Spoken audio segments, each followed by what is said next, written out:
Stella, pwede bang sumunod ka na lang sa akin?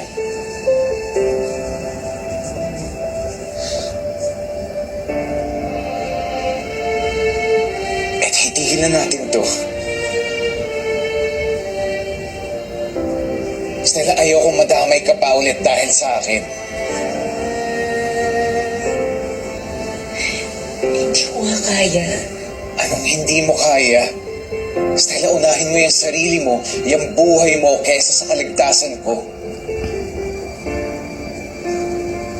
Stella, Hindi nga pwede.